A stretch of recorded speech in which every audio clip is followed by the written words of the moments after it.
My name is Keith Wyatt, and I'd like to welcome you to this video, Blues Rhythm Chops. For about the next hour or so, we're going to talk about lots of different styles and techniques of blues rhythm playing.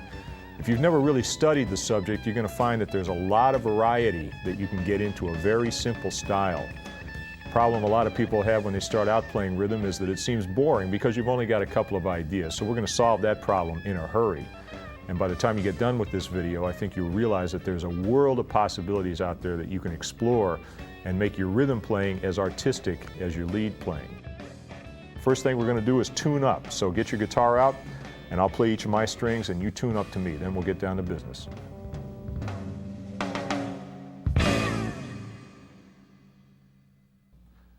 Here's my low E.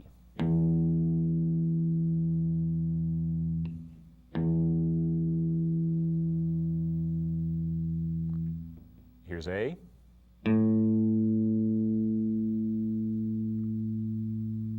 D.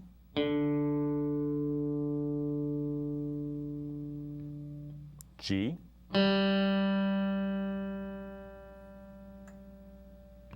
B.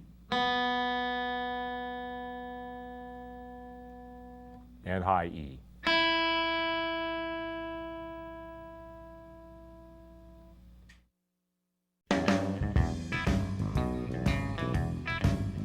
Now, some of you have probably been playing for a long time, and maybe some of you just started out. So let's take a few minutes to talk about the basics and make sure we're all speaking the same language here. The shuffle rhythm is the essence of the blues feel, and it's composed of three parts to the beat. Now, let me explain that, all right? You get your basic beat going. Okay, you tap your foot along with that. That's the beat, or the pulse. Now, when you're playing a shuffle, what you're doing is dividing that beat into three parts. It might sound like this. All right? Now, what makes it a shuffle is when you leave out the middle part of that triplet, and it sounds like this.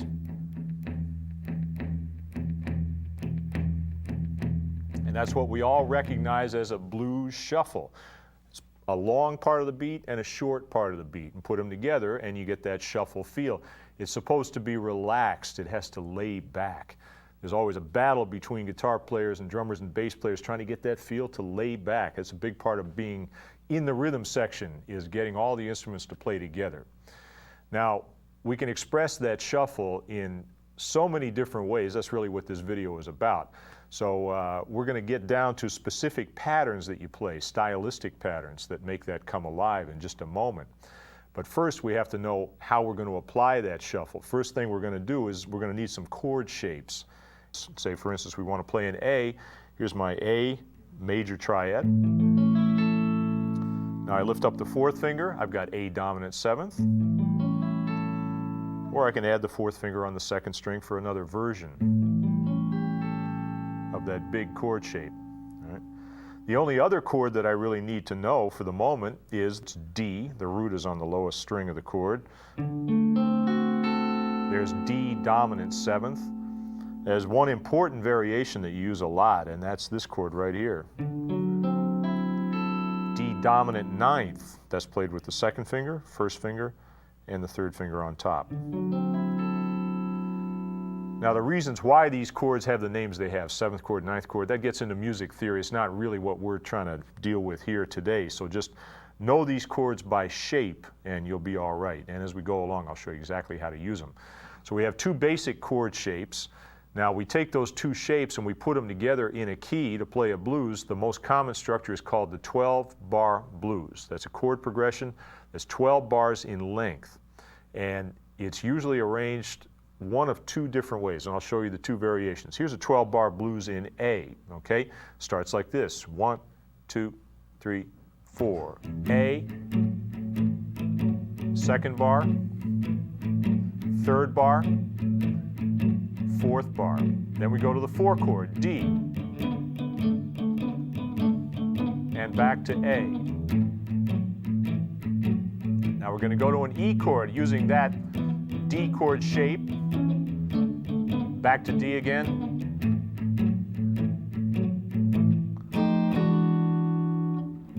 And then we're ready to start the whole progression all over again. Now, a couple of things that are important to note there. First of all, I'm playing a rhythm, which I'm going to show you in a second. When I change from one chord to the next, I'm using numbers. I say 1 chord, 4 chord, 5 chord. That's the easiest way to learn to play blues, because then you're not depending on knowing the names of the notes in each key.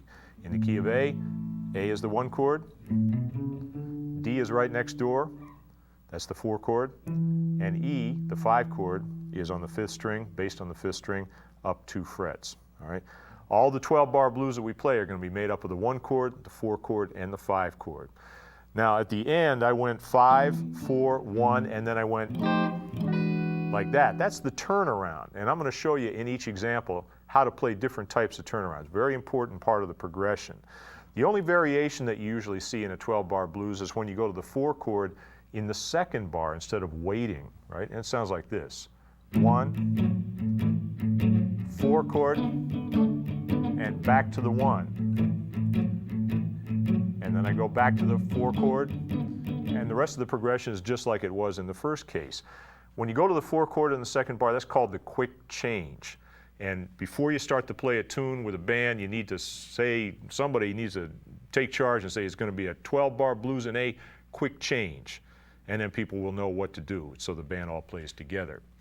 All right, so you got a shuffle, you've got 2 chord shapes, and you've got a 12-bar structure. The rest of it is all going to be a matter of style, how to play those chords, what part of the chord to play, and how to fit in with the band. So you need to know something about what the rest of the band is doing. And right now, our band consists of a bass player and a drummer. Now, to play good rhythm, what you're doing is you're building on a foundation. The foundation comes from the drums and the bass with the guitar laid on top. Most blues bands, you usually have 1 guitar playing with bass and drums, or 2 guitars, or maybe guitar and a keyboard. You need to know different textures and different ways of laying over top of that foundation, but the foundation is usually always the same. So let's take a second and look at the blues band from the bottom up. We're going to construct the drum kit and add the bass part so you know what you're working with. Okay, let's step over to the band. The basic blues shuffle pattern starts with the kick drum playing on every beat.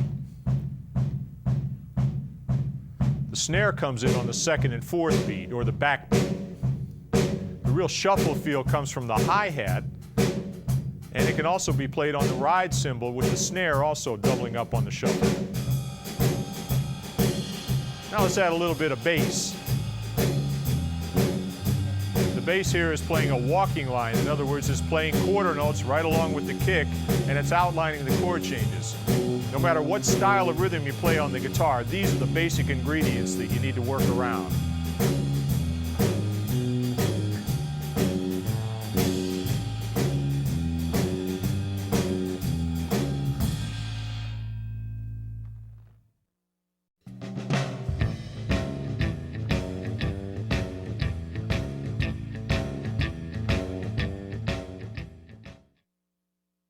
Now, I'm going to show you 3 ways to construct a rhythm part on a medium shuffle, and that involves using different parts of those chords that I mentioned earlier.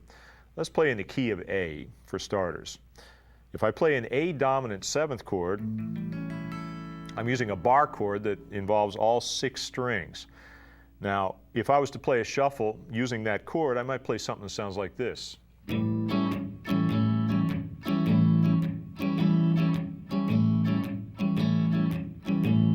Right? It's got all the right ingredients. The chord is right, the rhythm is right. It doesn't sound particularly bluesy though. It's a little corny, in fact. So the stylistic part of playing rhythm is to know how to break that big chord down into small parts, and that's going to make it fit into the band better and not sound quite as folky as that does right there. So first I'm going to concentrate on the low end of the chord. Now, instead of playing my chord like this with all 6 strings, I'm really going to play 3 notes. That's the root, and then the 5th, it's the 5th note of the scale, and then the root again. And I'm going to bar these 2 notes with the 3rd finger, which means barring and then kind of bending that finger back a little bit to get it up and out of the way. Now, here's the pattern I'm going to play, and I'll show you how to do it in just a second.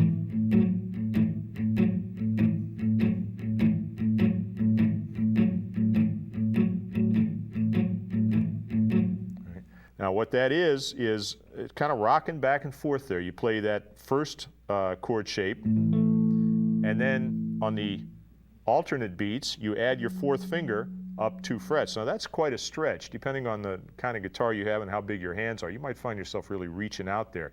But you're going to have to do this quite a bit to play blues rhythm, so this is a good exercise for you. So I keep my hand in position, and I simply reach up with the fourth finger on the 5th string only. What I want to avoid is barring with that fourth finger. That's no good. That note doesn't fit, right? So I'm really hitting just the 5th string there. Naturally, I cover up the 4th string when I do that, but that's okay. So the pattern is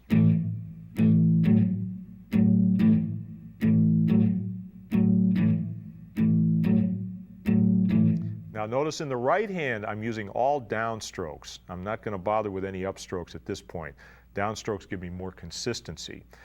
Another important thing is that I'm accenting the down beats. That's when my foot hits the floor, right? So listen to the difference here. 2, 3, 4, 1, and 2, and 3, and 4, and 1, and 2, and 3. Whenever I say the number, I'm playing a little bit harder. On the ands or the upbeats, I'm playing a little softer. This is important because it gives the rhythm a dynamic quality, makes it more interesting, and it makes it easier to move to. The other important thing is in my left hand. I'm not holding my hand down all the time. If I did, it would sound like this. You hear how the notes run together? What I'm actually doing is releasing the pressure in between the hits.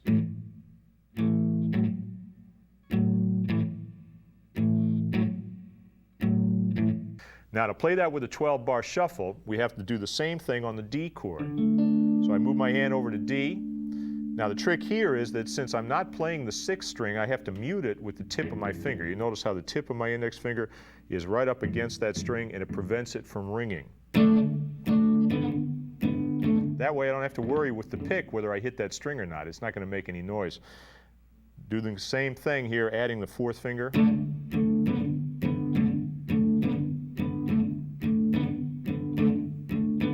Back to A. Here comes the E. That's exactly the same as the D, it's just up 2 frets, same pattern. Then I go to D, and back to A.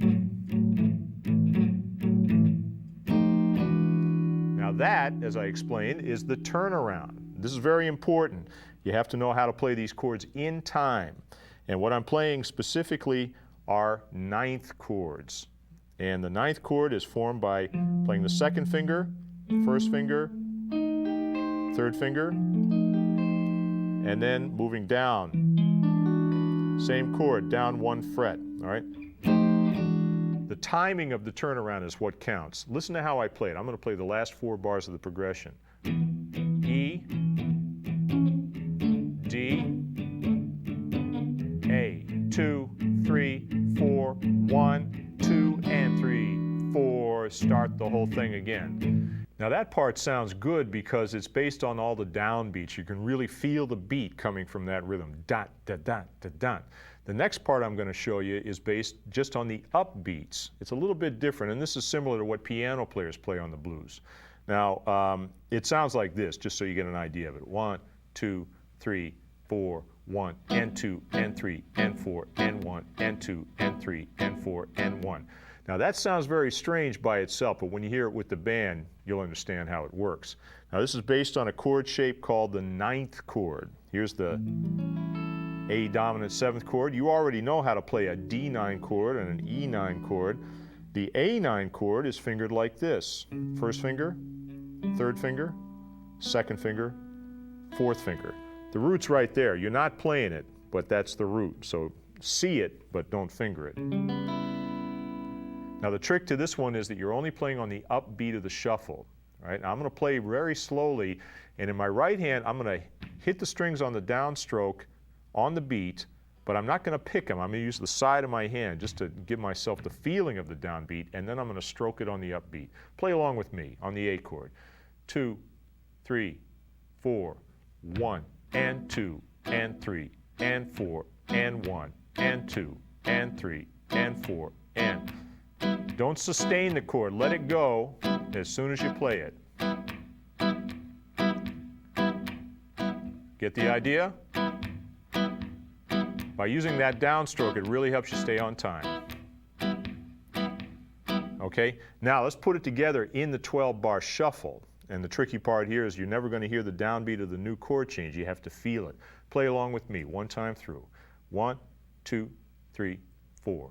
1 and 2 and 3 and 4 and 1 and 2 and 3 and 4. Third bar, fourth bar. Here comes the 4 chord. 1 and 2 and 3 and 4 and 1 and 2 and 3 and 4. Back to the 1, the 5, back to the 4, and back to the 1. And now the turnaround. 1, 2, and you can start the next chorus. Now that part's going to feel a little strange when you first play it because you're saying, where's the downbeat? And it's easy to get off time, but once you get comfortable and play it with the band, you'll find it's one of the most useful parts, and it's a total contrast to the other one. It fits well when you have 2 guitar players.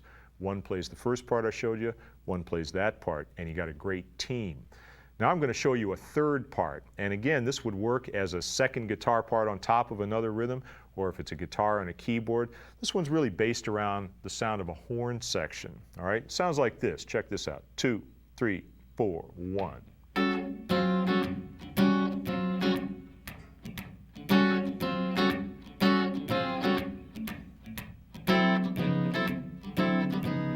All right, get the idea? What I'm doing is playing versions of the A chord, and I'm using a 9th chord for the D, and I'm playing a different kind of rhythm. Rather than keeping a steady time, playing on downbeats or upbeats all the time, I'm only playing little accents. I'm thinking like a horn section, and that's really what makes the difference. So the chord that I'm using, first of all, is again based around that A7. We've got A9. This one is called A13th. Getting into jazz here. First finger bars across the top 4 strings. The second finger plays on the 3rd string, up a fret, and then you can use your 3rd finger or your 4th finger, doesn't matter, to play the 2nd string. And you get the full chord like this. Now you're only playing the top 4 strings, and here you have to be a little bit careful with your pick that you don't strike the bottom strings because that'll muddy it up. The 4 chord is D9, and the 5 chord is E9. We already know these chords. The only other trick is that I'm playing it by going down a fret. All right, play along with me, don't you? Get your hand on that A13 chord. Here we go. 1, 2, 3, 4. 1, 3, 4, 1. 3, D. 3, 4, 1. E. D. Back to A. The turnaround's in exactly the same place. I'm just putting different accents in front of it. Now notice in my right hand, I'm keeping time, right? I'm going. The right hand is my metronome, and it's very relaxed. That's what gives the thing its feel. So keep time with your right hand no matter what you're playing, and then let your left hand control the chords and how long they last. All right? Now, the 3 parts I just showed you are the 3 basic parts that every guitar player should know. They fit like a layer cake, the low part, the middle part, and the high part. Let's go ahead and put them to work with the band on a little 3-chorus 12-bar blues here, and you can hear what they sound like all together, and play along.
So how'd that feel? It's fun playing with a band. It feels totally different, right? A part that doesn't make much sense by itself suddenly feels like it's the most natural thing in the world. So now I'm going to show you some variations. There's a lot of different ways you can take each of those ideas and build on it to create new ideas that take you in new directions and just make the whole rhythm thing a lot more exciting. Now let's take the bass, for instance. We started out by playing a bass part like this. Now, you know that the bass is playing the walking line. It's going up and down the chords and quarter notes. We can do the same thing, and when the guitar and the bass play together, it sounds real thick and strong, right? Now, typical bass part sounds like this.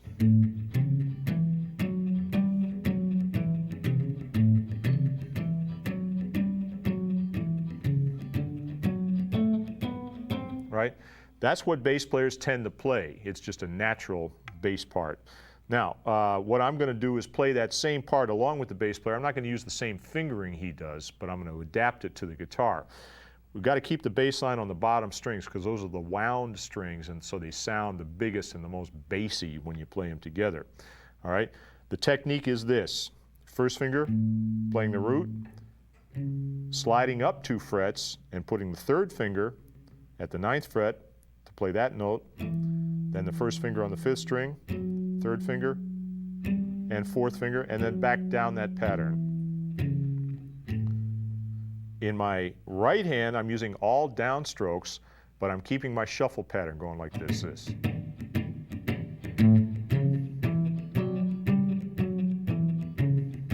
There's one other little technical thing, which is that when I press those notes down, I let my finger deliberately lay across the other strings without pressing them down. All right, so I hear one note at a time. This may take a little practice. The reason for doing this is that it frees up my right hand to keep stroking those strings and get the rhythm going. My left hand controls the notes. Very slowly.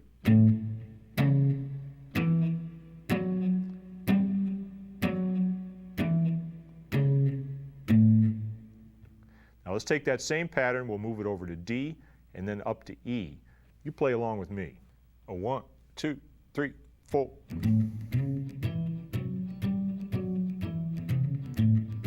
Now here comes the D chord.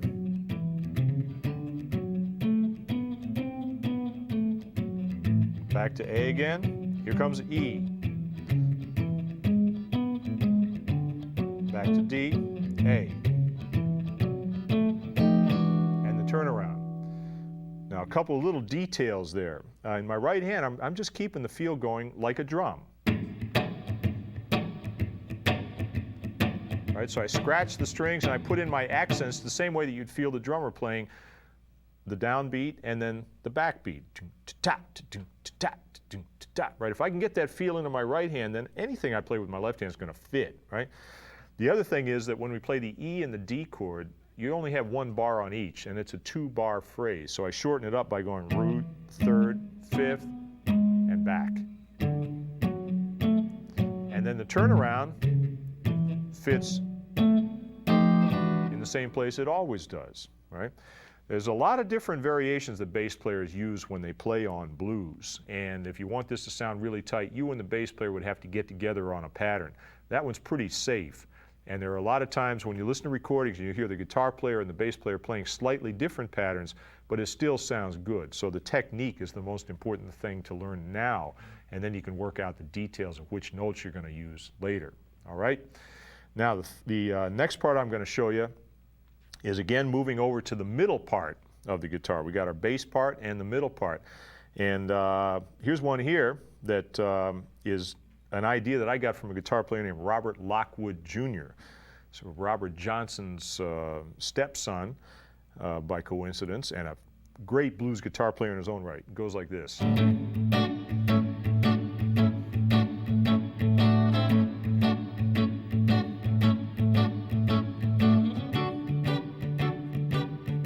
Notice I'm moving up to play the D instead of staying in position.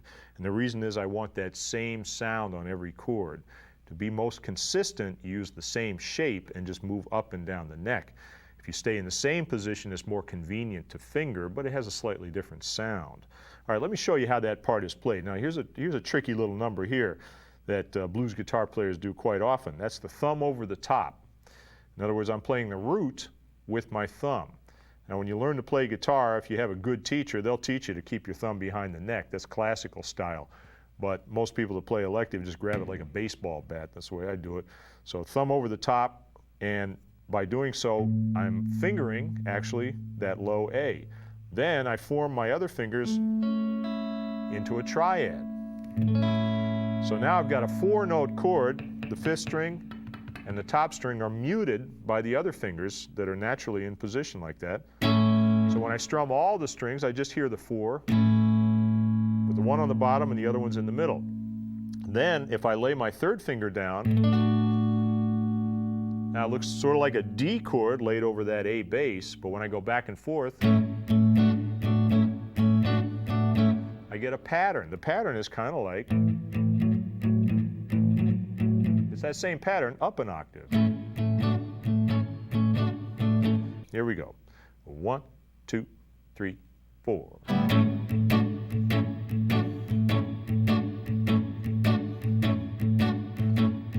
Here comes the D chord, and here we go.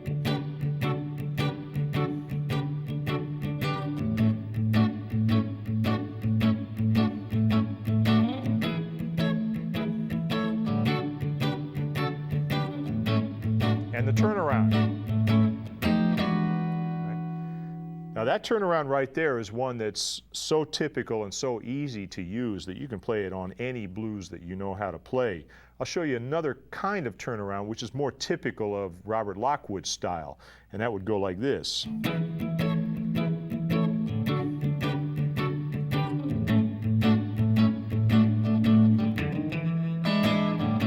Right? Now that's a little trickier. What it involves is a bass line and a new chord. This chord is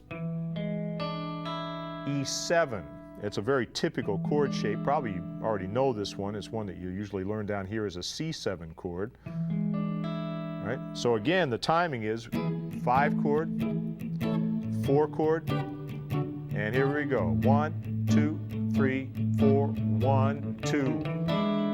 Right? I still come in on the 2nd beat with that turnaround, but instead of playing the chord, I come in with the bass line, then play the chord. Now that's a good variation to know because it's typical of Chicago style blues, and the more different styles you learn, the more you'll hear how even turnarounds vary from player to player and from region to region. So that's a good 2nd turnaround to know. Now I'm going to show you another way to play in the middle range of the guitar here. This is also another phrase that's typical of the style of Robert Lockwood. It goes like this one.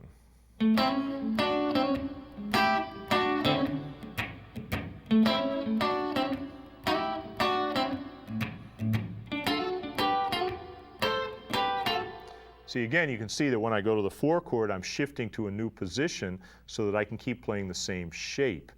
Now, this is based around the A chord. I'm playing on the middle 3 strings. This time I'm not going to worry about that bass note. I'm just going to play the 4th, 3rd, and 2nd strings. Now, the move that I'm about to show you here is one that you can use in infinite variety to create different rhythm patterns. So it's a good one to learn right now. Here's how it goes. First of all, finger the chord, but now bar with your index finger, playing the 3rd and 2nd string, so it's more like an A minor chord. And then you hammer on with your 2nd finger to make it major. That little hammer on is real typical not only of rhythm, but you hear it in lead. Right?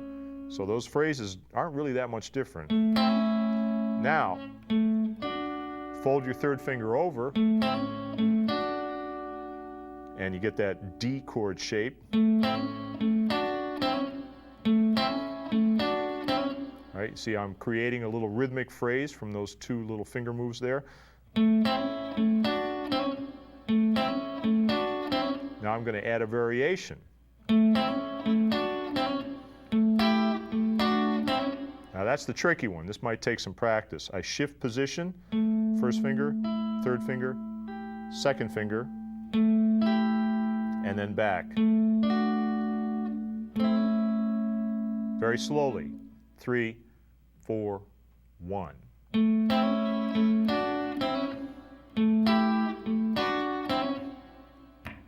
Again.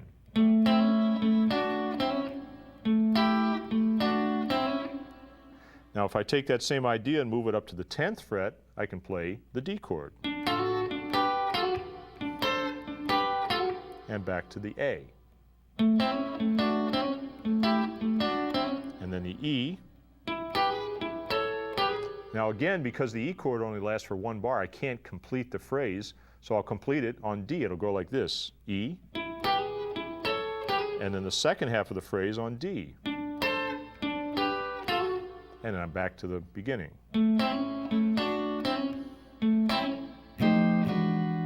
can play that turnaround, or I can go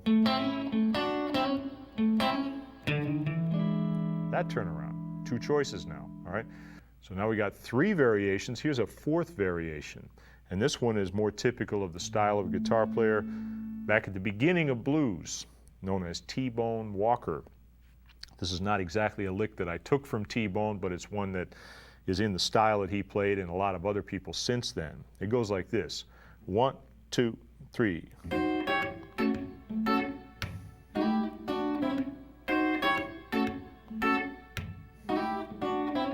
It's going to be more like a melody of its own. Now this involves 1 new chord here. It's another version of A. We know the A chord at the 5th fret. You can play another version of A at the 7th fret. It's still A dominant 7th. 1st finger, 3rd finger, 2nd finger, 4th finger. Now I'm only interested in the top 3 strings, and it's easier for me to finger it using these 3 fingers. 2nd finger, 1st finger, 3rd finger. So I'm going to finger it like that. And then I'm going to play this chord here, which is an A 6th chord. You notice how I'm adding notes to the basic A sound, typical of blues. 6th chord, 13th chord, 9th chord. Those are the things that make it sound right. If you play triads, it never quite sounds right. You have to know these variations to sound like you really know what you're doing. So here's a 6th chord, root, 3rd, 6th. It's a triad, and I add my 4th finger on the 2nd string. All right, so the pattern, and then I use the same part of the lick that I just showed you, right? So coming down with that hammer on. Now when I go to the 4 chord, instead of changing position as I did for the other phrases, I'm going to stay close to home here. And check this out, right? 1 chord, 4 chord. A little bit different. Now here's the trick. When I go to the 4 chord, I've got D. Going back to our D shape here, what I'm doing is adding a note on top, like we did for the A7 chord in open position. This is the D7 chord, and then playing like a D9 chord. Whenever I'm just playing a couple of notes, I'm not necessarily going to finger the whole chord. I'll just finger the notes that I need. So here I'm using my index finger. And then finishing the phrase off pretty much like I did the first time, except I don't do the little hammer on. Why? It sounds better not to against the D chord. So the D phrase,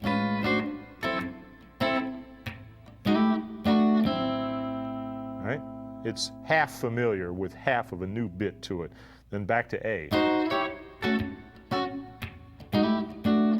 Now the E chord. There's familiar E9 shape, and then I'm going to go, just slide it up a half step, down, and then land on the A. And then play the turnaround, all right? It's a lot of stuff to think about all at once. Let me put it together for you and work on a little bit, play along with me. Here we go. 1, 2, 3.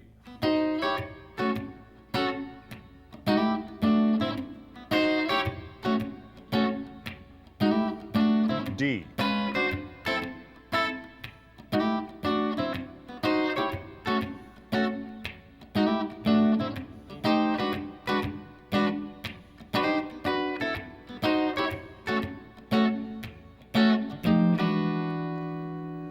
Now, I should mention one thing. When you play a blues, of course, we do the turnaround. The last time you play the thing, when you're getting ready to finish up the whole song, you don't play the turnaround. Very important. That's when you sound like a fool if you go back to the 5 chord, right? So if I'm going to end the song, here's how I'm going to do it. 5 chord.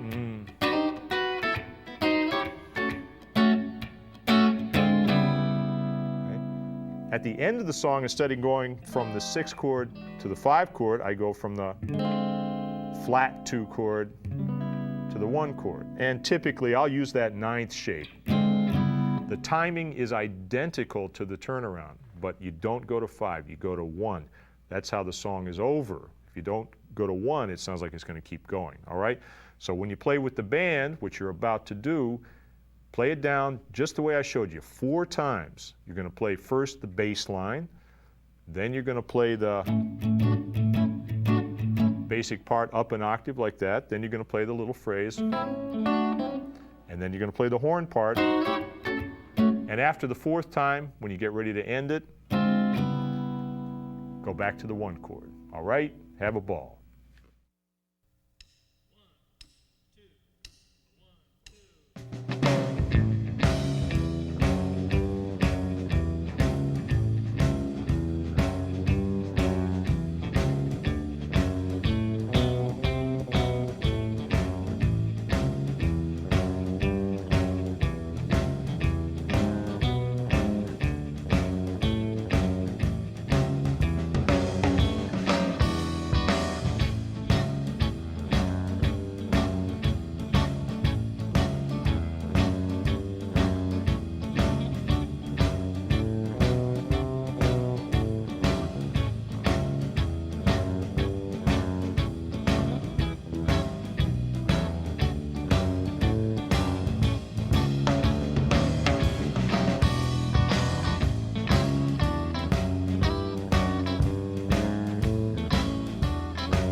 Let's talk for a second about up-tempo blues. Now, this is when things are flying by, and often is very confusing for guitar players, because if you try to take those medium tempo patterns we talked about and just make them faster, it turns into a big jumble. You got to approach it from a different angle. Less is more. The faster the tempo, the less you play, and it's going to work just as well. In fact, it'll swing harder. Now, again, I'll show you 3 basic ways to approach an up-tempo blues. First is to start by playing the bass line as we did before. This time we're going to vary the bass line. In fact, we're going to vary the key to make it more typical of this style. What we're about to do is what's commonly called jump blues, and jump blues dates all the way back to the 1940s.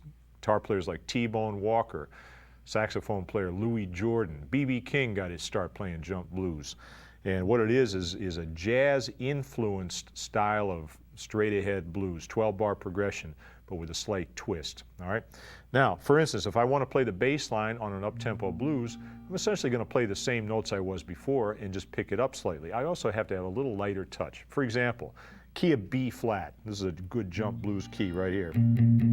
If I want to play the bass line, it sounds like this.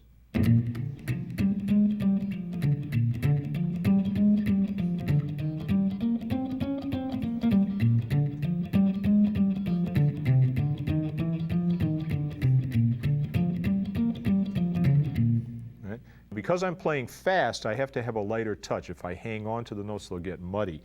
Here's the important part of the whole technique. In the right hand,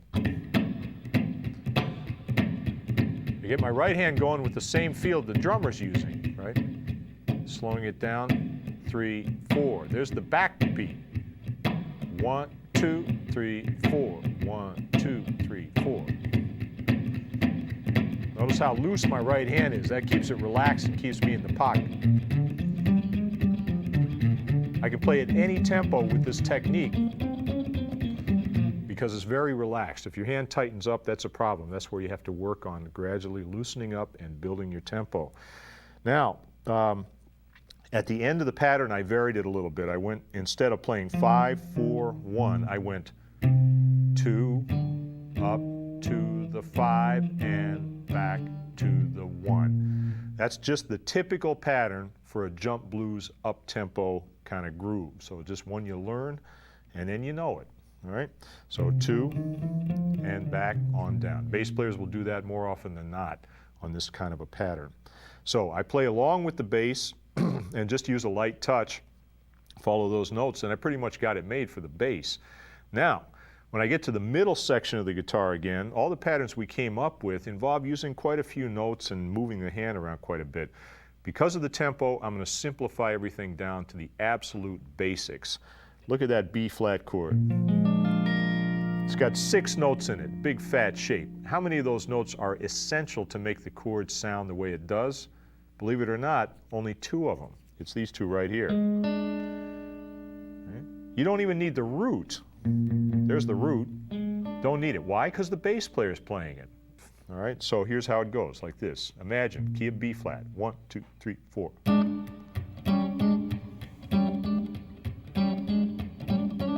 There's the E flat. Back to the 1. Here comes 5. 4. Back to 1. How simple can you get? Now the other thing I can do again is go up to the high part of the guitar, and I can play some kind of a little pattern that again is reminiscent of a horn section. In fact, I'll use part of the pattern that we already played, right? Right? And then vary it with another pattern that we already played. Right? So get this.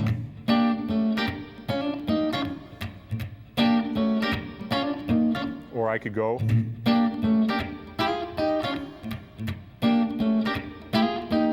Right? By putting those patterns together, I create new patterns. We got a lot of little building blocks now that you can recombine. When I go to the 4 chord, right? Go to the 5 chord. Now remember, the bass doesn't go to 4, so I'm going to go up just for a little variation, then back to the 5, and then back to the 1. And then finally play my turnaround. Now to hear how all these parts fit together, you're again going to play along with the band. The band's going to be playing an up shuffle or a jump blues in B flat. We're going to do 3 choruses. First time I'm going to play with the bass. Second time I'm going to use those little organ punches. And the third time I'm going to play horn section. So check it out.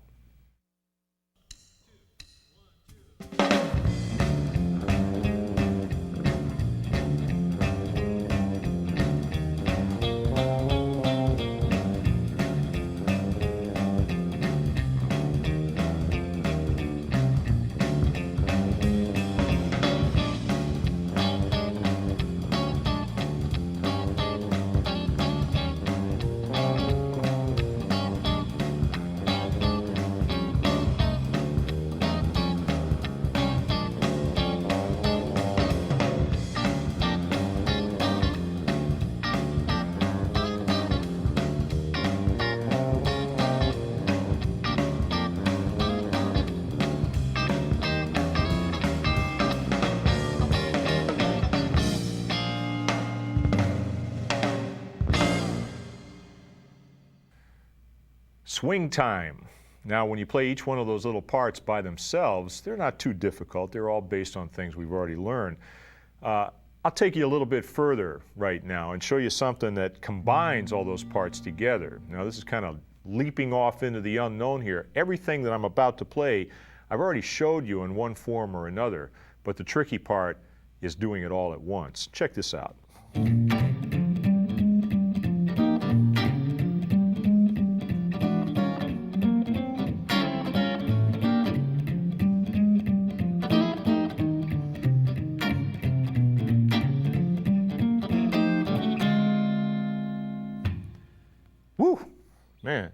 There's the whole band in there, right? I got the bass line going. I've got the chord punches. You can feel the beat, right? Now, this is something that I developed only after playing for a long time and realizing I had all these little bits that were kind of unconnected, and I started putting them together and just, you know, having fun with it. This is the kind of thing that I don't use a lot because it's very full. And remember, your job is to support the other instruments. When you're playing in a three-piece band, especially where you're the only guitar player, sometimes you can use something real big to kind of build up the intensity behind the vocalist, all right? So everything I've showed you is all in there somewhere. Got the bass line, using the thumb again, using the 6th chord going to the 9th chord, the little half step,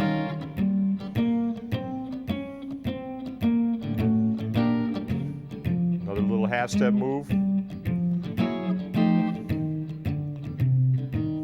Now I varied the bass line there a little bit. You have to go with the bass on this. So as I say, the trick is doing it all at once. The thumb is a big deal. Work on the bass line first. Work on the chord punches second. And then work on putting them all together if you feel like you want to pursue this little idea here.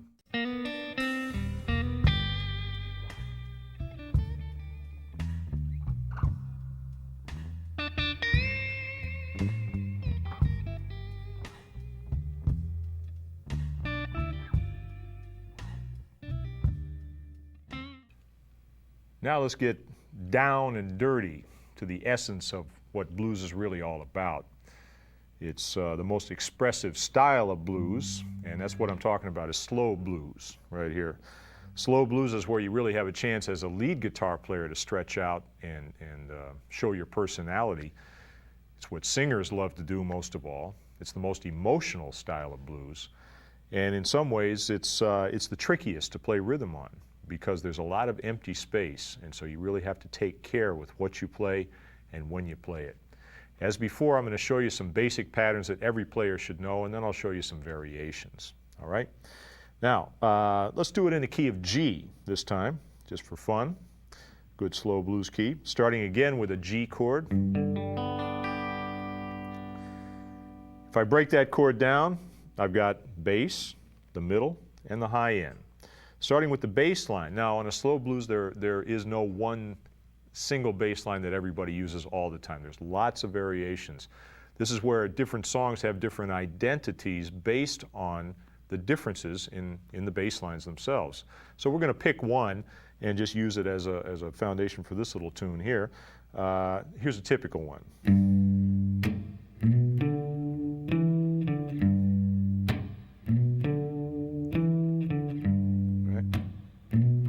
Now you notice it's not a walking line, it's not every quarter note. We're breaking the beat up a little bit because of the tempo. Now, bass players do play walking lines on slow blues, but usually as a variation during a solo or something, just to give it a different texture. So it's quite common to have an identifiable pattern like that that's played on every chord.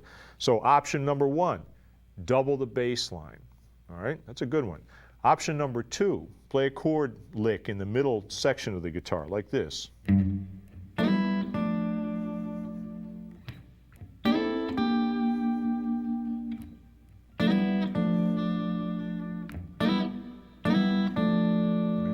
Now the pattern that I'm just playing here is probably the single most common slow blues guitar chord pattern that there is. And what it involves is two chords that we've already learned strung together. You know the 6th chord, and you know the 9th chord. I'm only going to use the 4th, 3rd, and 2nd strings on this one, so I use these 3 fingers and slide them down 2 frets. And when I go to C, I've got 2 options. One, I could play in the same position with a 1-finger move like that, or I can move up to the 8th fret and play the same shape I played on G. I like that because the tone is more consistent. Also, I can kind of add vibrato on it, which is nice when you're playing slow. Now, variation number 3 is to fill in all the gaps. When you're playing a slow blues, you can really hear the triplets because of the tempo. It's da da da da da da da da da da da da da. So one thing I can do on the guitar is to play all the parts of the triplet rather than just the shuffle. Sometimes on a slow blues, you'll hear a part like that, but quite often you'll also hear something like this: 3, 4.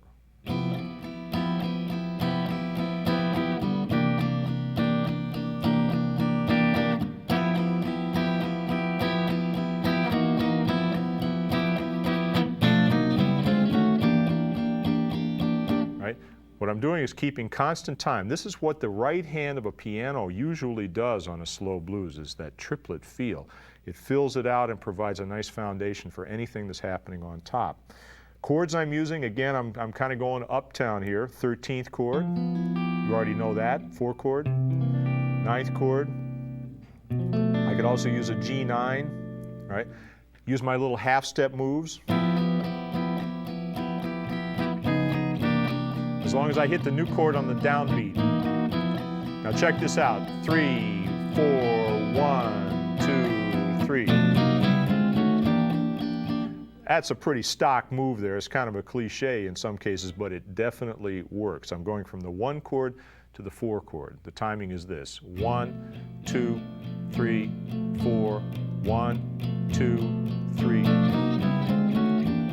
And there I am on my C9 chord. So that little move, starting exactly in that spot in the rhythm, gets you from the 1 chord up to the 4 chord, moving in half steps. It really works. You hear every blues band do that at some point during the evening. What else is there to say? 5 chord, D9, C9, and then I play my turnaround and end it. Half-step move. All right, let's go play with the band.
We've spent all of our time in this video talking about a certain type of blues. That's blues based on dominant chords.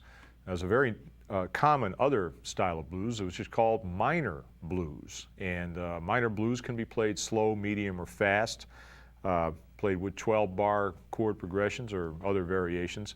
But the one thing that really sets it apart is that the chords are minor instead of dominant. So for instance, typical blues in A, we've been playing A7. In a minor blues, it would be A minor or A minor 7. The 4 chord, instead of being D7, is D minor or D minor 7, and the 5 chord is E minor or E minor 7. Certain players play a lot of minor blues. Albert King had a big hit with a record called I Will Play the Blues for You. That was a minor blues. B.B. King had a big hit, one of the biggest blues hits of all time, with The Thrill Is Gone. That was a minor blues. Otis Rush from Chicago made his career off of several classic minor blues. So it's a style that's been used a lot to help cross over from traditional blues into more current styles of funk or even Latin music. Now I'll show you one way to play a minor blues. It's quite common in minor blues not to use a shuffle. Instead, using something a little bit more on the funky side, maybe a little bit more modern sounding by blues standards, that is. So for instance, something like this.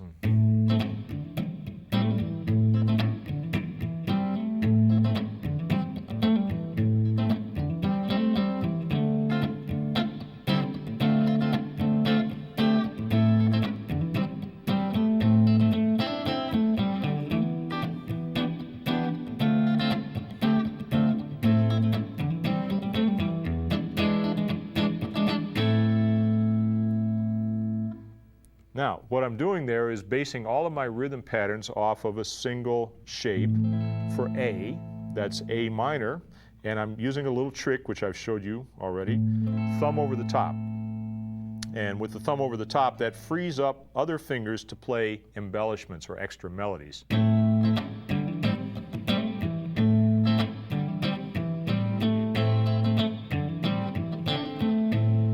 Basing the rhythm pattern around an eighth note, more of a straight groove rather than a shuffle, Very important difference, and it takes us into a different stylistic area.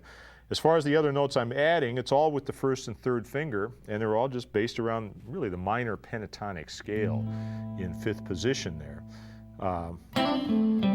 All those little trills and embellishments are things that you hear in guitar players like Jimi Hendrix, who studied players that played minor blues and learned some of his tricks from these guys.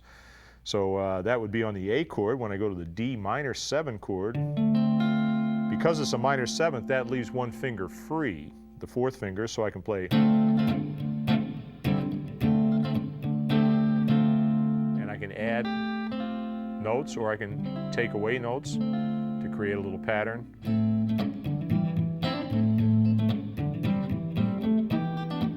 Minor, D minor, A.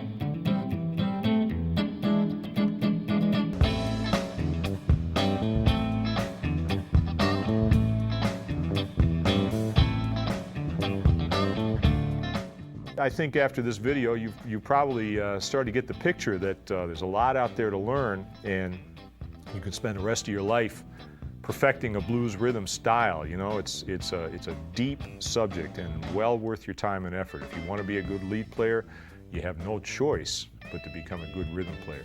All right, we're going to take it on out of here now and go back to the band. So I hope you had fun with it, and I'll see you the next time.